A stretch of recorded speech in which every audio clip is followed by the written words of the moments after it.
8장 1절로 3절까지 말씀입니다. 함께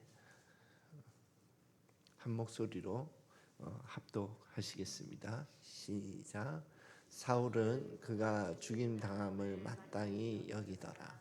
그날에 예루살렘에 있는 교회에 큰 박해가 있어 사도 외에는 다 유대와 사마리아 모든 땅으로 흩어지니라. 경건한 사람들이 스데반을 장사하고 위하여 크게 울더라.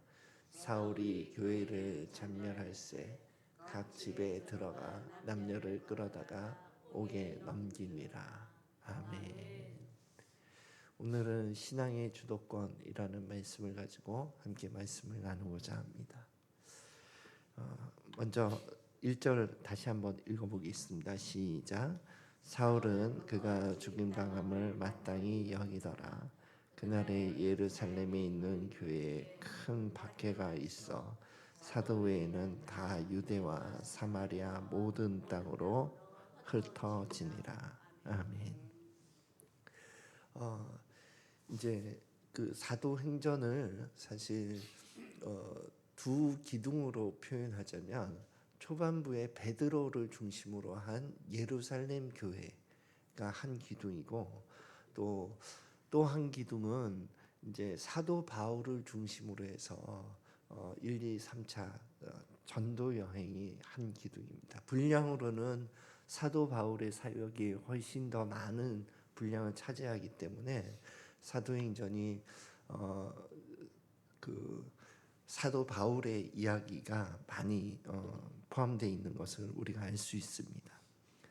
그런데 예루살렘 교회의 분위기가 처음에는 유무상통하고 또 사람들이 많이 모이고 그런 어떤 아가페적인 또 사랑의 행위가 있고 이렇게 처음에 굉장히 아름다운 교회의 모습으로 그래서 사람들이 칭찬하고 이런 모습으로 갔었는데 그 분위기가 이제 바뀌는 사건이 발생하는데 그게 스데반 집사의 순교예요.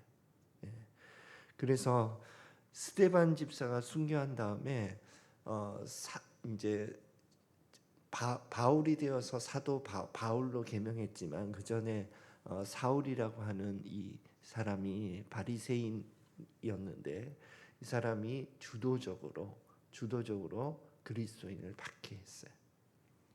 그래서 예루살렘 교회에 있던 성도들이 12사도를 제외하고는 다 흩어졌다고 표현하고 있고 그 사건 다음에 나온 이야기가 빌립이 에디오피아 내시를 만나서 말씀을 전하고 세례를 주고 이런 이야기들이 이어지는 거거든요. 그래서 이제 사마리아 지역에 교회가 이제 생겨나게 되고 그리고 또 그거는 조금 이따가 선교의 방향에서 말씀드리겠습니다. 그래서 사마리아와 안디옥 교회로 이제 성도들이 흩어지게 되었고 그리고 이제 제가 이제 묵상해 보았을 때 하나님이 참 이상한 방법으로 전도를 하시고 선교를 하신다 이런 느낌이 드는 거예요. 나 같으면 예루살렘 교회를 다 뒤집어 놓겠어요. 3,000명이 설교 한 번에 3,000명이 돌아오는 거 아닙니까 지금? 그러면 그 도시에 있는 모든 불신자들 잃어버린 영혼들이 다 돌아와서 이렇게 바뀌면 얼마나 좋아요. 그래서 예루살렘 교회가 수만 명이 되고 그 수만 명을 통해서 전도가 일어나고 이렇게 되는 것이 내가 생각하는 어떤 부흥의 방법이고 전도의 방법인 것 같더라고요. 내가 만약에 어떻게 전도하고 부흥케 할래? 그러면 이런 식으로 할 것 같거든요. 그런데 하나님은 스데반 설교 결과 이후에 교회 핍박이라는 상황으로 이끌어 가시는 거죠. 그래서 그 분위기 좋던 교회의 성도들이 다 흩어지도록. 그러니까 그 예루살렘 교회 성도들의 입장에서는 굉장히 이해가 안 되고 마음이 힘들 것 같더라고요. 그러나 이것이 하나님의 어떤 계획이고 섭리였다 하는 것을 우리가 알 수가 있어요. 이미 사도행전 서두에 이렇게 밝히고 있죠. 1장 8절 함께 읽어보겠습니다. 시작. 오직 성령이 너희에게 임하시면 너희가 권능을 받고 예루살렘과 온 유대와 사마리아와 땅 끝까지 이르러 내 증인이 되리라 하시니라. 아멘. 그래서 하나님의 어떤 선교의 방향이 이 사도행전 서두에 이미 밝혀 두었어요. 그래서 먼저 유대 땅 그리고 사마리아 땅 그리고 땅 끝까지 이렇게 복음이 전해질 거다 하는 것을 해 놓으시고 이 빌립 집사 스데반 집사의 순교 이후에 빌립에 의해서 사마리아 지역이 이제 전도가 되면서 거기에도 작은 무리, 믿는 사람들의 무리가 교회입니다. 그때는 교회라고 하는 것은 사람들의 모임을 의미하는 거거든요. 그래서 베드로가 사마리아 지역도 또 요빠 뭐 이런 작은 도시에 그리스도인들의 모임이 있다 하는 얘기를 보고를 받고 순회 선교를 하기 시작했어요. 그러면서 고넬료를 만난 거예요. 예. 그리고 이제 바울이 이제 1, 2, 3차 전도 여행을 한 중심 교회는 유대 땅에서 조금 북쪽으로 좀 올라가면 수리아 지역이 있는데 그 지역에 안디옥이라는 도시가 여러 군데가 있습니다. 뭐 비시디아 안디옥, 뭐 수리아 안디옥, 또 그 외에도 안디옥이라는 도시가 여러 곳이 있는데 그 수리아 지역의 안디옥 교회가 거기는 누가 세웠다 하는 기록이 없어요. 그래서 무명의 성도들이 세워진 그 교회가 이방인 선교의 중심 교회가 되는 거예요. 그리고 이제 9장 이후에 8장 이후인가요? 그 이후에 이제 사도 바울이 다메섹 도상에서 회심을 하면서 이방인 선교의 중심에 서게 되는 것입니다. 그래서 초대교회의 어떤 선교의 시발점이 사도 스데반 집사의 죽음과 그리고 예루살렘 교회의 박해 상황이었다 하는 것을 주목해 보면서 이 선교의 주도권이 사람에게 있지 않구나 그거를 다시 한번 발견하게 돼요.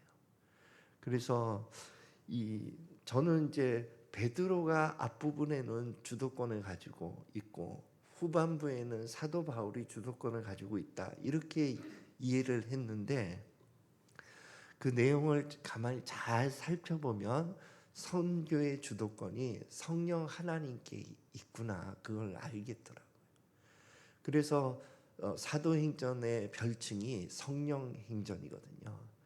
그래서 베드로도 아니고 그것은 이제 고넬료의 사건을 통해서 하나님이 이제 환상을 통해서 고넬료 사건은 내일 한번 다시 다루고자 하는데 환상을 통해서 이방인에게 선교의 문이 열려 있다 받아들여라 하는 것하고 그리고 또 사도 바울도 소아시아 지역을 이제 선교하려고 계획하고 움직였는데 드로아 도시에서 환상을 보여주시잖아요.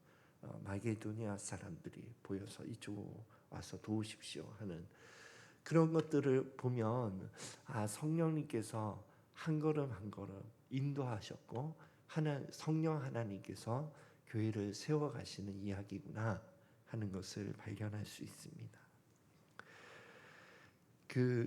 제가 이제 요 예화로 하나 어떤 예화를 좀 주도권이 하나님께 있다 하는 예화로 어떤 예화가 내 삶 가운데 있을까를 생각해 보았는데 제가 이제 신앙의 초창기에 이제 선교회에서 대학생과 청년부를 이렇게 이끄는 그 회장직을 맡은 적이 있었어요.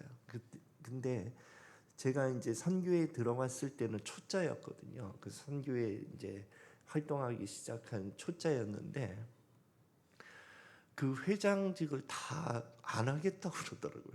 보통 이제 후보가 나와서 제가 1년 동안 뭐를 하겠습니다. 밀어주십시오. 이런 인사를 해야 되잖아요. 근데 앞에 나온 그 세 후보가 다 나와가지고 저는 못하겠습니다. 저는 못하겠습니다.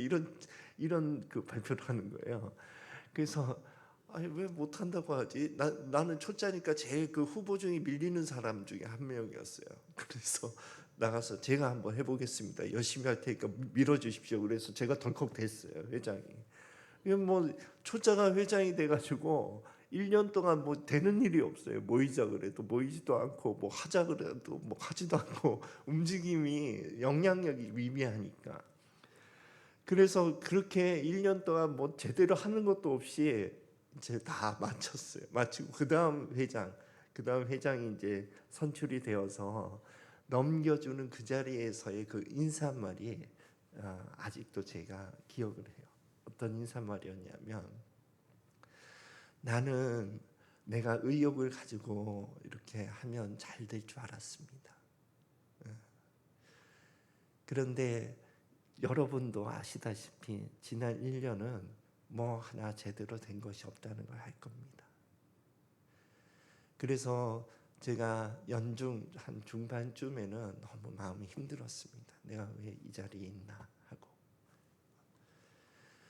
그런데 이렇게 다 끝나고 회장직을 이제 다음 사람에게 인계하는 이 자리에서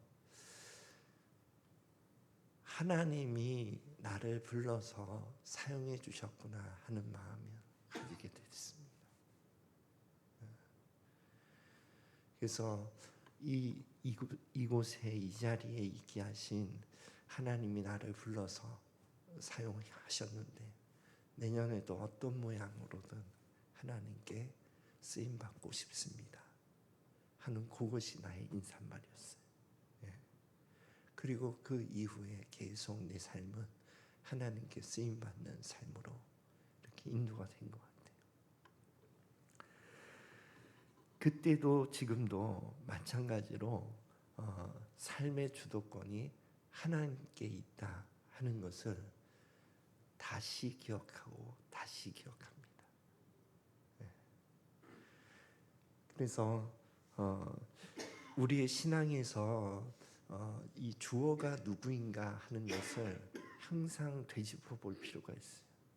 이 사역의 주인이 누구인가, 또 내 신앙의 주인이 누구인가 하는 것을 항상 되짚어 보면서 고난의 상황이나 환경의 어려움을 만났을 때에 전지하신 하나님을 다시 한번 기억하면서 욥이 고난 가운데 고백했던 하나님 당신은 항상 옳습니다. 그리고 나는 하나님을 신뢰합니다 하는 그 고백을 붙들고 하나님의 인도를 받는 것이 우리의 삶의 신앙의 삶의 올바른 자세라고 여겨집니다.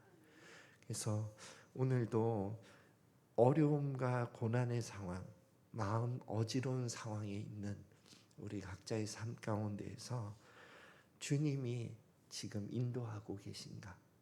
그 초점만을 붙들고 가시면 돼요.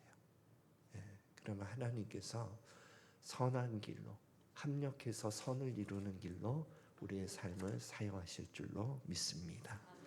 그러한 삶을 살아가는 저와 여러분이 되시기를 예수 그리스도 이름으로 축원드립니다. 기도드리겠습니다. 하나님 아버지, 선교의 주도권이 하나님께 있듯이 우리 신앙의 삶의 주도권도 하나님께 있습니다. 우리가 억지로 붙들고 있는 내 삶의 주도권을 항상 힘을 빼고 내어드리기를 원하고 주님께서 우리의 삶을 하나님의 선한 뜻대로 하나님 나라를 위하여 마음껏 사용해 주시기를 기도드립니다. 감사드리며 예수 그리스도 이름으로 기도드립니다. 아멘.